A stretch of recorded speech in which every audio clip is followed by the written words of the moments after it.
दसाडे पहिलाच बॉल.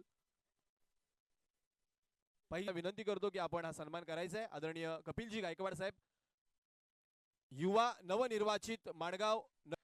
बघूया आपल्याला नशिबात असेल तर बोलू, आजमावून बघण्यासाठी मी आता प्रयत्न करत आहे.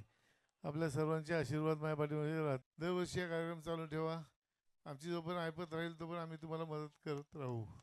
धन्यवाद. आपल्याला एक जी ख्याती आहे. धावफलकाकडे जाऊया. धावफलकावर धावा लागल्यात 55 धावा. सुनील कालगुडेची बॅट मैदानाच्या आतमध्ये तळपू लागली. आतापर्यंत 4 षटकार त्याच्या बॅटमधून आपल्याला पाहायला मिळालेत.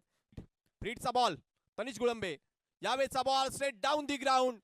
अमित दसाडेचा अप्रतिम प्रयत्न. पुन्हा एकदा झेल पकडून अमित शांत राहिला. फेकी उपयुक्त. रात्रीच्या गाडीने बिचारा त्या ठिकाणी पोहोचलाय आणि अगदी आतापर्यंत तिथेच थांबलाय. असा मागच्या मॅचचा player of the match Kalyan Dombivli परिसरातील सर्वोत्कृष्ट ऑलराऊंडरच्या यादीमधील अग्र नामांकित नाव अर्थातच रोहित भाले.